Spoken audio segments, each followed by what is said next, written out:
Hi everyone, welcome to my YouTube channel. ಇವತ್ತಿನ ಮುದ್ದು ಸೊಸೆ ಧಾರಾವಾಹಿ ಏನಾಗುತ್ತಂತ ನೋಡ್ಕೊಂಬರೋಣ ಬನ್ನಿ.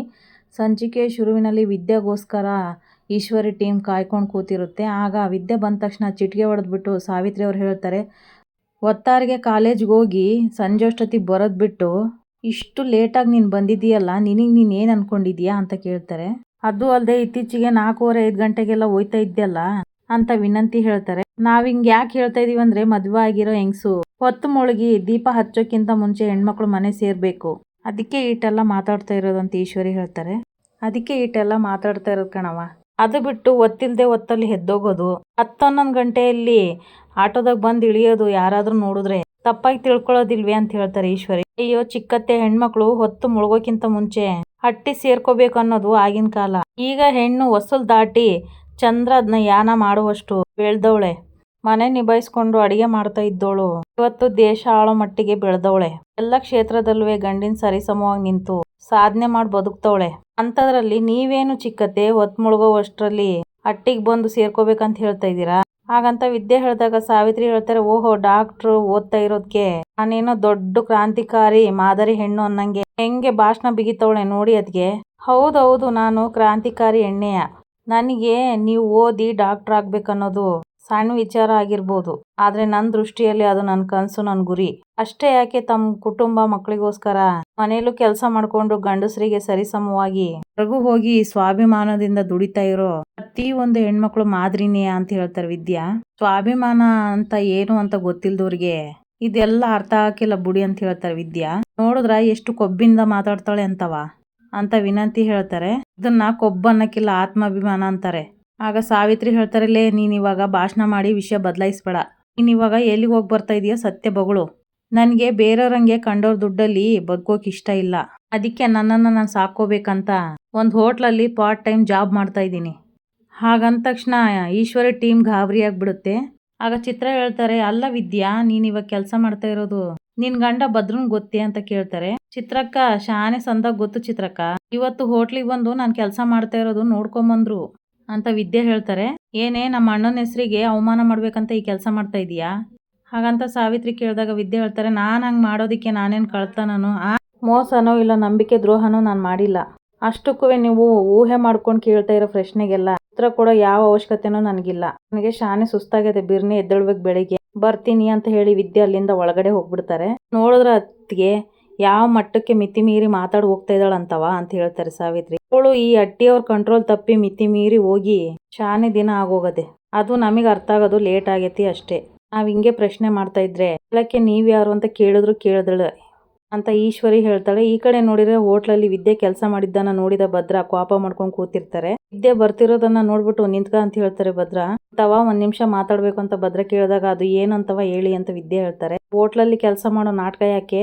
ಅಲ್ಲ, ನಾನು ಕೆಲಸ ಮಾಡೋದು ನಿಮ್ಮ ಕಣ್ಣಿಗೆ ನಾಟಕವಾಗಿ ಕಂಡ್ರೆ ನಾನೇನು ಮಾಡೋದಕ್ಕಾಗಕ್ಕಿಲ್ಲ ಅಂತ ವಿದ್ಯೆ ಹೇಳ್ತಾ ಇರ್ಬೇಕಾದ್ರೆ ಕಿಟಕಿ ಹತ್ರ ಚಂಪಾ ಹಾಗೆ ಭದ್ರ ಅಜ್ಜಿ ಕೇಳಿಸ್ಕೊತಾ ಇರ್ತಾರೆ. ಅಷ್ಟಕ್ಕೂ ನಾನು ನಾಟಕ ಆಡೋ ಉದ್ದೇಶ ಯಾವುದೂ ಇಲ್ಲ ಅಂತ ಹೇಳ್ತಾರೆ. ಇಲ್ಲ ಅಂದಮೇಲೆ ಹೋಟ್ಲಲ್ಲಿ ಕೆಲಸ ಮಾಡುವಂಥ ದರ್ದು ನಿನಗೇನಕ್ಕು ಅಂತ ಕೇಳ್ತಾರೆ ಭದ್ರ. ದುಡ್ಡಿಂದು ದರ್ದದೆ, ಯಾರ ಮುಂದೇನೂ ಕೈ ಚಾಚಬಾರ್ದು ಅಂತ. ನನ್ನ ಕಾಲ ಮೇಲೆ ನಾನು ನಿಂತ್ಕೊಂಡು ಜೀವನ ಸಾಗಿಸ್ಬೇಕು ಅಂದ್ಮ್ಯಾಕೆ ಕೆಲಸ ಮಾಡೋ ಅವಶ್ಯಕತೆ ಅದೇ, ಅದಕ್ಕೆ ಮಾಡ್ತೀನಿ ಅಂತ ವಿದ್ಯೆ ಹೇಳ್ತಾರೆ. ಓಹೋ, ನಿನಗೆ ಅಂತ ಖರ್ಚಿತ್ತದೋ ನಾ ಕಾಣೆ ಅಂತ ಹೇಳ್ತಾರೆ ಭದ್ರ. ಉಸಿರಾಡ್ತಾ ಇದ್ದೀನಿ ಅಂದ್ಮ್ಯಾಕೆ ಖರ್ಚು ಜವಾಬ್ದಾರಿ ಎಲ್ಲ ಇರ್ತದಲ್ವೇ. ನಾನು ದುಡ್ಡು ಸಂಪಾದನೆ ಮಾಡ್ತಾ ಇರೋದು ನನ್ನ ಹವ್ಯಾಸಕ್ಕಲ್ಲ, ಅವಶ್ಯಕತೆಗೆ. ಇವತ್ತು ನನ್ನ ಸಮಸ್ಯೆಗಳಿಗೆ ಉತ್ತರ ಕೊಡೋದು ಕಣ್ಣೀರು ಅಥವಾ ಸಂಕಟನೂ ಅಲ್ಲ, ದುಡಿಮೆ. ಇನ್ನು ಒಂದು ನೆನಪಿಗಿರ್ಲಿ, ನಾನು ದುಡ್ಡು ಸಂಪಾದನೆ ಮಾಡ್ತಾ ಇರೋದು ಐಷಾರಾಮಿ ಜೀವನಕ್ಕಲ್ಲ, ನನ್ನ ಶಿಕ್ಷಣಕ್ಕೆ ಮತ್ತೆ ನನ್ನ ಹೊಟ್ಟೆಯಲ್ಲಿ ಬೆಳೀತಾ ಇರೋ ಮಗು ಆರೋಗ್ಯಕ್ಕೋಸ್ಕರ. ಔಷಧಿ, ಮಾತ್ರೆ, ಸ್ಕ್ಯಾನಿಂಗು ಅಂತ ಆಸ್ಪತ್ರೆ ಖರ್ಚಿದಾವೆ, ಅದನ್ನೆಲ್ಲ ನಾನು ನಿಭಾಯಿಸ್ಕೊಂಡು ಹೋಗ್ಬೇಕು. ಹಂಗ ಅಂದ್ಬಿಟ್ಟು ಇನ್ನೊಬ್ರು ಮುಂದೆ ಕೈ ಚಾಚೋದು ನನಗೆ ಇಷ್ಟ ಆಗಕ್ಕಿಲ್ಲ. ಅದಕ್ಕಿಂತ ಹೆಚ್ಚಾಗಿ ನಾನು ಈ ಮನೇಲಿ ಬದುಕ್ತಾ ಇದ್ದೀನಿ ಅಂದ್ಮ್ಯಾಕೆ ಬಾಡಿಗೆನೂ ಕೊಡ್ಬೇಕಲ್ವೇ ಅಂತ ಹೇಳ್ತಾರೆ ವಿದ್ಯಾ. ಇದೇನಮ್ಮಮ್ಮ ಇದು, ಇವರಿಬ್ರು ಕೋಪದಲ್ಲಿ ಜಗಳ ಆಡ್ತವ್ರೆ ಅಂತ ಚಂಪಾ ಹೇಳ್ತಾರೆ. ಅಯ್ಯೋ ದಡ್ಡಿ, ನಿನಗೆ ಅವರಲ್ಲಿ ಬರೀ ಕೋಪ ಜಗಳ ಕಾಣಿಸ್ತು, ಆದ್ರೆ ನನಗೆ ಅವ್ರ ಕೋಪದಿಂದ ಇರೋ ಪಿರುತಿ, ಜಗಳದಿಂದ ಇರೋದು ಅಕ್ರೆ ಕಾಣಿಸ್ತು ಅಂತ ಹೇಳ್ತಾರೆ ಭದ್ರಾಜ್ಜಿ. ಏನ್ ಹೇಳ್ತಾ ಇದ್ರಿ ಅಮ್ಮಮ್ಮ ಅಂತ ಚಂಪಾ ಕೇಳ್ತಾರೆ. ಅದೇ ಮಂಗ ಹೆಂಡ್ರು ಕಷ್ಟ ಪಡೋದನ್ನ ನೋಡಿ ಗಂಡ ಸಂಕಟ ಪಡ್ತಾನೆ ಅಂದ್ರೆ ಇನ್ನೂ ಅವನ ಮನ್ಸಲ್ಲಿ ಪ್ರೀತಿ ಹಂಗೆ ಇದೆ ಅಂತ ಅರ್ಥ. ನೋಡೆ, ಕಾಳಜಿ ಅನ್ನೋದು ಪ್ರೀತಿಯ ಮೊದಲನೇ ಹೆಜ್ಜೆ ಅಲ್ಲ, ಪ್ರೀತಿ ಜೀವಂತವಾಗಿದೆ ಅನ್ನೋದಕ್ಕೆ ಮೊದಲನೇ ಸಾಕ್ಷಿ ಅಂತ ಹೇಳ್ತಾರೆ ಭದ್ರಾಜ್ಜಿ. ಕಾಳಜಿ ಕಾಣಿಸ್ತಿದೆ ಅಂದ್ಮ್ಯಾಕೆ ಒಳಗಡೆ ಪ್ರೀತಿಯ ಕಿಡಿ ಇನ್ನೂ ಹಂಗೆ ಇದೆ, ಅದು ಆದಷ್ಟು ಬಿರ್ನೆ ಕವ್ರ್ಕೊಂತದೆ, ನೋಡ್ತಾ ಇರು. ಮತ್ತೆ ಅವ್ರ ಕಡೆ ನೋಡಕ್ ಶುರು ಮಾಡ್ತಾರೆ ಭದ್ರಾಜ್ಜಿ. ಒಟ್ನಲ್ಲಿ ನನ್ನ ಜೀವನದ ಖರ್ಚನ್ನ ನಾನೇ ನೋಡ್ಕೊಂತೀನಿ ಅಂತ ವಿದ್ಯಾ ಭದ್ರನ ಎದುರು ಹೇಳ್ತಾರೆ. ಯಾರಿಗೂ ಭಾರವಾಗಿ ಬದುಕಕ್ಕಿಲ್ಲ, ಅದಕ್ಕೆ ಹೋಟ್ಲಿಗೆ ಹೋಗಿ ಕೆಲಸ ಮಾಡ್ಬೇಕೆ ಅಂತ ಭದ್ರ ಹೇಳ್ತಾರೆ. ಅದೇನೋ ಓದಿ ದಬ್ಬಾಕಿದೆಯಲ್ಲ, ರಾಜ್ಯಕ್ಕೆ ಮೊದಲು ಬಂದಿದೀಯಾ, ಒಂದ್ 4 ಜನ ಮಕ್ಕಳಿಗೆ ಪಾಠ ಹೇಳ್ಕೊಟ್ರೆ ದುಡ್ಡು ಬರಕಿಲ್ಲ ಅಂತ ಹೇಳ್ತದೆ. ಆಗ ವಿದ್ಯಾ ನಗ್ತಾ ಹೇಳ್ತಾರೆ, ನಾನಿರೋ ಬಾಡಿಗೆ ಮನೆಯಲ್ಲಿ, ಅಂಥದ್ರಲ್ಲಿ ಇಲ್ಲಿ ಟ್ಯೂಷನ್ ಮಾಡಿ ಸಂಪಾದನೆ ಮಾಡೋದು ಆಗದೆ ಇರೋ ಮಾತು. ಅದು ಅಲ್ದನೆ ಅದು ಬರೋ ಸಂಪಾದನೆಯಲ್ಲಿ ಖರ್ಚು ನಿಭಾಯಿಸೋದು ಶಾನೆ ಕಷ್ಟ ಆಯ್ತದೆ. ಜೊತೆಗೆ ಇದು ಮಂತ್ರಿಗಳ ಮನೆ, ಮಕ್ಕಳು ಇಲ್ಲಿಗೆ ಟ್ಯೂಷನ್ಗೆ ಬರೋದು ಹೋಗೋದು ಅಂದ್ರೆ ಒಂದ್ ರೀತಿ ಮಾವನಿಗೆ ಇದು ಅವಮಾನ ಇದ್ದಂಗೆ ಅಂತ ವಿದ್ಯೆ ಹೇಳ್ತಾರೆ. ಓಹೋ, ನೀನು ಹೋಟ್ಲಲ್ಲಿ ಕೆಲಸ ಮಾಡೋದ್ರಿಂದ ಅಪ್ಪಗೇನು ಸನ್ಮಾನ ಮಾಡ್ತಾರೋ ಅನ್ಕೊಂಡಿದ್ಯಾ ಅಂತ ಭದ್ರ ಕೇಳಿದಾಗ ವಿದ್ಯೆ ಹೇಳ್ತಾರೆ, ಎಲ್ಲಿ ಯಾರ ಹೆಸರನ್ನ ಬಳಸ್ಕೊಂಡು ನನಗೆ ಚೆನ್ನಾಗಿ ಗೊತ್ತೈತೆ. ನಾನೊಬ್ಳು ವಿದ್ಯೆ ಆಗಿ ನನ್ನ ಸ್ವಂತಿಕೆಯಿಂದ ಜೀವನ ನಡೆಸ್ತಾ ಇದ್ದೀನಿ ಹೊರತು ಅವನ ಹೆಸರು ಹೇಳ್ಕೊಂಡಲ್ಲ. ಅವ್ರ ಹೆಸರಿಗೆ ಅವಮಾನ ಆಗುವಂತ ಕೆಲಸ ಆಗ್ಲಿ, ಹೆಸರಿಗೆ ಕಳಂಕ ಬರುವಂತ ಕೆಲಸ ಆಗ್ಲಿ ನಾನು ಯಾವತ್ತೂ ಮಾಡಕ್ಕಿಲ್ಲ. ಎಲ್ಲೂ ಅವ್ರ ಸೊಸೆ ಅಂತ ನಾನು ಹೇಳ್ಕೊಳಕಿಲ್ಲ. ಟ್ಯೂಷನ್ ಮಾಡಿ ಸಂಪಾದನೆ ಮಾಡ್ಬೋದು ಅಂತ ನನ್ನ ಮೇಲೆ ಕಾಳಜಿ ತೋರ್ಸಿದ್ಕೆ ಶಾನೆ ಥ್ಯಾಂಕ್ಸ್ ಅಂತ ಭದ್ರನಿಗೆ ಹೇಳ್ತಾರೆ ವಿದ್ಯಾ. ಅದು ಹೋಟ್ಲಲ್ಲಿ ನೀನ್ ಕೆಲಸ ಮಾಡ್ತಿದ್ರಿಂದ ಅಪ್ಪಯ್ಯನಿಗೆ ಅವಮಾನ ಆಗ್ಬಾರ್ದು ಅಂತ ಹೇಳೋದಷ್ಟೇ. ಅದೇನ್ ಅಕ್ರೆ ಇಲ್ಲ, ಕನಿಕರದಿಂದ ಮಾತಾಡಿದ್ರೆ ಕಾಳಜಿ ಅನ್ಕೊಂಡ್ಬಿಟ್ಲು. ಓಹೋಹೋ ಅನ್ಕೊಂಡು ಅಲ್ಲಿಂದ ಭದ್ರ ಹೋಗ್ಬಿಡ್ತಾರೆ. ಈ ಕಡೆ ಸಹ ಚಂಪಾ ಹಾಗೆ ಭದ್ರಾಜ್ಜಿ ಅಲ್ಲಿಂದ ಹೊರಟ್ಬಿಡ್ತಾರೆ. ಈ ಕಡೆ ನೋಡಿದ್ರೆ ಶಿವರಾಮೇಗೌಡರು ಪೂಜೆ ಮಾಡ್ತಾ ಇರ್ಬೇಕಾದ್ರೆ ಮನೆಯವರೆಲ್ಲ ಒಂದ್ ಕಡೆ ಸೇರಿರ್ತಾರೆ. ಈ ಕಡೆ ಭದ್ರವ್ರು ಮನ್ಸೊಳಗೆ ಬೇಡ್ಕೊಂತಾರೆ, ದ್ಯಾವ್ರೇ ನನ್ನ ತಂಗಿ ಮದ್ವೆ ಚೆನ್ನಾಗಾಗಿ ಜೀವನದಲ್ಲಿ ಸದಾ ಸುಖ ಸಂತೋಷ ತುಂಬುವಂಗೆ ಮಾಡಪ್ಪ ಅಂತ ಬೇಡ್ಕೋತಾರೆ. ಈ ಕಡೆ ನೋಡಿದ್ರೆ ಈಶ್ವರಿ ಮನ್ಸೊಳಗೆ ಬೇಡ್ಕೊಂತಾರೆ, ಈ ಮದ್ವೆಗೆ ಯಾವ ಅಡ್ಡಿ ಆತಂಕನು ಬರ್ದಂಗ್ ನೋಡ್ಕೊಳಪ್ಪ. ಈ ಮದ್ವೆಯಿಂದ ಬರೋ ಕೋಟಿ ಕೋಟಿ ಆಸ್ತಿನಾಗೆ ನಾನು ನನ್ನ ಮಕ್ಕಳು ನೆಮ್ಮದಿಯಾಗಿರ್ತೀವಿ ಅಂತ ಬೇಡ್ಕೋತಾರೆ ಈಶ್ವರಿ. ಸಾವಿತ್ರಿ ಮನ್ಸೊಳಗೆ ಬೇಡ್ಕೊಂತಾರೆ, ದೇವ್ರೆ ಈ ಮದ್ವೆ ಹೆಂಗಾದ್ರೂ ನಿಂತು ಹೋಗಂಗ್ ಮಾಡಿ ನಾನ್ ನೋಡಿರೋ ಹುಡುಗನ್ ಜೊತೆ ಮದ್ವೆ ಮಾಡಿಸಿ ಬದುಕಿಗೆ ಒಂದ್ ದಾರಿ ಆಗೋಂಗ್ ಮಾಡಪ್ಪ ಅಂತ ಬೇಡ್ಕೋತಾರೆ ಸಾವಿತ್ರಿ. ಶಿವರಾಮೇಗೌಡರು ಪೂಜೆನ ಮಾಡ್ಬಿಟ್ಟು ಎಲ್ರಿಗೂ ಆರ್ತಿನ ಕೊಡ್ತಾರೆ. ಲಗ್ನ ಪತ್ರಿಕೆಯನ್ನ ನೋಡ್ಬಿಟ್ಟು ಶಿವರಾಮೇಗೌಡರು ಹೇಳ್ತಾರೆ, ಗೋವಿಂದ ನಾನು ಮೋಹನ ಮನೆ ದೇವ್ರಿಗೆ ಹೋಗ್ಬಿಟ್ಟು ಪೂಜೆ ಮಾಡಿಸ್ಕೊಂಡ್ಬಿಟ್ಟು ಬರ್ತೀವಿ, ಆಮೇಲೆ ನೀನು ಭದ್ರ ಎಲ್ಲ ನೆಂಟ್ರಿಷ್ಟ್ರಿಗೆಲ್ಲ ಪತ್ರಿಕೆ ಎಲ್ಲ ಹಂಚ್ಬಿಡಿ ಅಂತ ಹೇಳ್ತಾರೆ ಶಿವರಾಮೇಗೌಡರು. ಭದ್ರ ನಾನು ತೆವಲಾಪುರ ರೂಟಲ್ಲಿ ಹೋಗಿ ಆಲ್ಮಂಗ್ಲ, ಶೀನ್ಯ, ಸುತ್ತ ಶಿವಳ್ಳಿ ಇದೆಲ್ಲ ಮುಗಿಸ್ಕೊಂಡ್ ಬಂದ್ಬಿಡ್ತೀನಿ. ಆಗ ನೀನು ಅರಕೆರೆ, ಗೌಡ್ಗೆರೆ, ದೊಡ್ಡಿ ರೂಟಲ್ಲಿ ಹೋಗಿ ಹಂಗೆ ಮದ್ದೂರು, ಮಳವಳ್ಳಿ ಇವೆಲ್ಲ ಮುಗಿಸ್ಕೊಂಡ್ ಬಂದ್ಬಿಡು ಅಂತ ಗೋವಿಂದ ಹೇಳ್ತಾರೆ. ಆಗ ಭದ್ರ ಹೇಳ್ತಾರೆ, ಸರಿ ಚಿಕ್ಕಪ್ಪ ನೀವ್ ಹೇಳ್ದಂಗೆ ಆಗ್ಲಿ ಅಂತ ಹೇಳ್ತಾರೆ. ಈ ಕಡೆ ನೋಡಿದ್ರೆ ಈಶ್ವರಿ ನವೀನ್ ತಂದೆಗೆ ಕಾಲ್ ಮಾಡ್ತಾರೆ, ಅಣ್ಣ ನಿಮ್ಗೊಂದು ಗುಡ್ ನ್ಯೂಸ್ ಹೇಳೋಣ ಅಂತ ಫೋನ್ ಮಾಡಿದೆ. ನೀನ್ ಫೋನ್ ಮಾಡಿದೆ ಅಂದ್ಮೇಲೆ ಅದು ಒಳ್ಳೆ ವಿಷಯನಂತ ಗೊತ್ತು, ಅದು ಏನ್ ಹೇಳವ ಅಂತ ಹೇಳ್ತಾರೆ ನವೀನ್ ಕಡೆ ತಂದೆ. ಲಗ್ನ ಪತ್ರಿಕೆಗೆ ಪೂಜೆ ಮಾಡಿ ಇವತ್ತಿಂದ ಎಲ್ಲಾ ಕಡೆ ಹಂಚೋಕ್ ಶುರು ಮಾಡ್ಕೊಂಡಿದೀವಿ, ಶಾನೆ ಸಂತೋಷ ಕಣವ ಅಂತ ಹೇಳ್ತಾರೆ ಬೀಗ್ರು. ಮಗನ್ ಬದುಕಿಗೆ ನೀನ್ ಯಾವಾಗ ಬಂದೋ ಹಾಗೆ ಅವ್ನ್ ಭಾಗ್ಯದ ಬಾಗ್ಲು ತೆರೆದೋಯ್ತು ಕಣವ. ಹೇಳ್ಬೇಕಂದ್ರೆ ನೀನು ನಮ್ಮ ಮನೆ ಅದೃಷ್ಟದ ದೇವತೆ ಕಣವ. ಆಗ ಈಶ್ವರಿ ಹೇಳ್ತಾರೆ, ನಾನೇನೋ ನಿಮ್ ಮನೆ ಅದೃಷ್ಟದ ದೇವತೆ ದಿಟ್ವೆ, ಆದ್ರೆ ಅದು ನಮ್ಮ ಪಾಲಿಗೆ ಅದೃಷ್ಟ ಒಲಿತಾ ಇಲ್ಲ ನೋಡಿ. ಇದ್ಯಾಕವ ಹಿಂಗ್ ಬ್ಯಾಸರ ಮಾಡ್ಕೋತಾ ಇದೀ ಅಂತ ಹೇಳ್ತಾರೆ. ಅದು ಏನು ಅಂತ ನೇರವಾಗಿ ಹೇಳು ಅಂತ ಕೇಳ್ತಾರೆ ನವೀನ್ ತಂದೆ. ನಾನು ನಿಮಗ್ ಕೊಟ್ಟ ಮಾತ್ನಂಗೆ ಮದ್ವೆನೂ ಗೊತ್ತು ಮಾಡಿ ಪತ್ರಿಕೆನೂ ಹಂಚೋಕ್ ಶುರು ಮಾಡ್ಕೊಂಡಿದೀವಿ. ನಿಮಗ್ ಕೊಡ್ಬೇಕಾಗಿರೋ ಒಡವೆನೂ ರೆಡಿ ಆಗ್ತಾ ಇದೆ, ಕಾರುನು ಬುಕ್ ಆಗದೆ.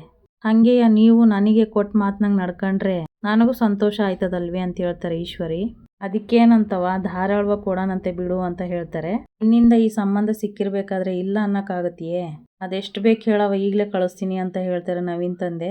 ಈಶ್ವರಿ ಹೇಳ್ತಾರೆ, ಸದ್ಯಕ್ಕೆ ಒಂದ್ 25 ಲಕ್ಷ ಕೊಟ್ಟಿದ್ರೆ ಸಾಕಿತ್ತು ಅಂತ ಹೇಳ್ತಾರೆ. ಅಷ್ಟೇ ತಾನೇ, ಈಗಲೇ ಕಳಿಸ್ಬಿಡ್ತೀನಿ ನೋಡವ ಅಂತ ಹೇಳ್ತಾರೆ ನವೀನ್ ತಂದೆ. ಇನ್ನೂ ಬೇಕಿದ್ರೆ ಹೇಳು, ಸಂಕೋಚ ಇಲ್ದಲೆ ಕೊಡ್ತೀನಿ ನಾನು.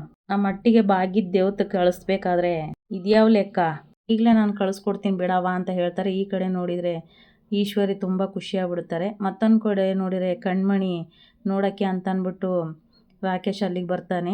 ಬಾಗ್ಲು ಹಾಕ್ಕೊಂಡು ನೋಡ್ದ, ನನ್ನ ಮದುವೆನೂ ಗೊತ್ತಾಯಿತು, ಅಲ್ಲಿ ಲಗ್ನ ಪತ್ರಿಕೆ ಅನಿಸ್ತಿದ್ದಾರೆ, ನಿನಗೆ ಇದೆಲ್ಲ ಗೊತ್ತು ತಾನೆ, ಯಾವಾಗ ನೀನು ಇಲ್ಲಿಂದ ಕರ್ಕೊಂಡು ಹೋಗ್ತೀಯಾ ಅಂತ ಮಾತಾಡ್ತಾ ಇರ್ತಾರೆ. ರಾಕೇಶ್ ಹೇಳ್ತಾನೆ, ಏನಿಲ್ಲ ನಿಮ್ಮ ತಂದೆ ತಾಯಿ ನೋಡಿದ ಕಡೆ ಮದುವೆ ಆಗಿ ನಾನು ಹೇಳಿದ ಮಾತನ್ನು ಕೇಳಿ ಅಂತ ಹೇಳ್ತಾರೆ ರಾಕೇಶ್. ಅದೆಲ್ಲ ಹಾಕಿಲ್ಲ ಅಂತ ಅವ್ರನ್ನ ತಪ್ಕೊಂಡು ಅಳ್ತಾ ಇರ್ತಾರೆ.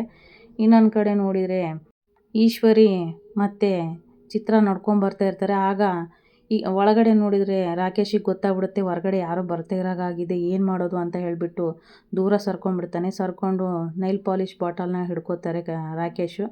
ಸಡನ್ಲಿ ಚಿತ್ರ ಹಾಗೆ ಈಶ್ವರಿ ಬಾಗಿಲು ತಕ್ಕೊಂಡು ಬಂದ್ಬಿಡ್ತಾರೆ. ಬರ್ತಿದ್ದ ಹಾಗೆ ಒಂದೇ ರೂಮಲ್ಲಿ ಕಣ್ಮಣಿ ಹಾಗೆ ರಾಕೇಶ್ ಇದ್ದದ್ದನ್ನು ನೋಡಿ ನೀನೆಲ್ಲ ಇಲ್ಲಿ ಮಾಡ್ತಾಯಿದ್ದೀಯ, ಏನೋ ಕೆಲಸ ನಿನಗೆ, ನಿನ್ನ ಕೆಲಸ ಏನಿದೆಯೋ ಅಷ್ಟು ಮಾಡೋಕ್ಕೆ ಬರಲ್ವಾ ಅಂತ ಈಶ್ವರಿ ಕೇಳ್ತಾರೆ. ಹಾಗೇನಿಲ್ಲ ಅಮ್ಮೋರೆ, ಕಣ್ಮಣಿ ಮೇಡಮ್ಮು ನೈಲ್ ಪಾಲಿಶ್ ಕೇಳಿದರು, ಹಾಗಾಗಿ ಕೊಡೋಕ್ಕಂತ ಬಂದೆ. ಹಾಂ, ನಮಗೆ ಯಾರಾದರೂ ಈಗ ಕೈಗೆ ಕೊಟ್ಟಿರೋ ನಾವು ಕೊಡ್ತಾ ಇರಲಿಲ್ವಾ, ನೀನೇ ಬಂದು ಕೊಡಬೇಕಾಗಿತ್ತಾ? ಅವಳ ಮದುವೆ ಗೊತ್ತಾಗಿದೆ, ಹೀಗೆಲ್ಲ ಬರೋದು ಹೋಗೋದೆಲ್ಲ ಮಾಡಬಾರ್ದು ಅಂತ ಈಶ್ವರಿ ಹೇಳ್ತಾರೆ.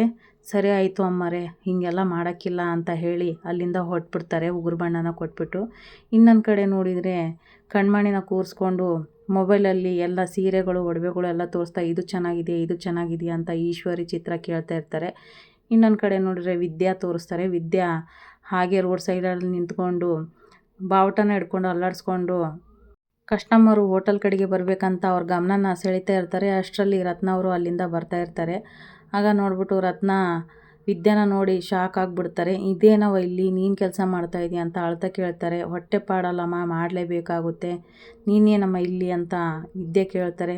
ನಾನು ನಿಮ್ಮ ಅಪ್ಪನ ನೋಡ್ಕೊಂಬರಕ್ಕೆ ಹೋಗಿದ್ದೆ, ನನಗೊಂದು ವಿಷಯ ಗೊತ್ತಾಯಿತು ಅಂತ ಹೇಳಿದಾಗ, ಅದೇನವ್ವ ಅಂತ ಹೇಳಿದಾಗ, ಇಲ್ಲಿ ಬೇಡ ಬೇರೆ ಕಡೆಗೆ ಮಾತಾಡೋಣ ಬಾ ಅಂತ ಹೇಳಿ ರತ್ನವ್ರು ಕರ್ಕೊಂಡು ಹೋಗ್ತಾರೆ. ಏನವ್ವ ಅಂಥ ವಿಷಯ ಏನಾಯಿತು ಅಂತ ವಿದ್ಯೆ ಕೇಳ್ತಾರೆ. ಏನಿಲ್ಲ, ಅವ್ರು ಬೀಗರು ಸರಿ ಇಲ್ಲಂತೆ, ಆ ಹುಡುಗ ಸರಿ ಇಲ್ಲಂತೆ, ಆ ಹುಡುಗ ಹೆಣ್ಮಕ್ಳು ಬಾಕ ಅಂತ ಹೇಳಿದ್ರು ನಿಮ್ಮಪ್ಪ ಅಂತ ಕೇಳಿದಾಗ ವಿದ್ಯೆಗೆ ಶಾಕ್ ಆಗಿಬಿಡುತ್ತೆ. ಹೌದಾ, ಹಂಗೆಲ್ಲ ಇದ್ದಾರಾ? ಕಣ್ಮಣಿ ಜೀವನ ಹಾಳಾಗ್ಬಿಡುತ್ತೆ, ಆ ಹುಡುಗ ಏನಾದರೂ ಕಣ್ಮಣಿ ಕುತ್ತಿಗೆಗೆ ತಾಳಿ ಕಟ್ಟಿದ್ರಂತ ಮನಸ್ಸಲ್ಲಿ ಯೋಚನೆ ಮಾಡ್ತಾರೆ. ಇಲ್ಲಿಗೆ ಈ ಸಂಚಿಕೆ ಮುಗಿಯುತ್ತೆ. ಯಾರೆಲ್ಲ ನನ್ನ ಚಾನಲ್ ನೋಡ್ತಿದ್ರು ದಯವಿಟ್ಟು ಸಬ್ಸ್ಕ್ರೈಬ್ ಮಾಡ್ಕೊಳ್ಳಿ, ಹಾಗೆ ಒಂದು ಲೈಕು ಶೇರ್ ಮಾಡಿ. ವಿಡಿಯೋ ನೋಡಿದ್ದಕ್ಕಾಗಿ ಧನ್ಯವಾದಗಳು.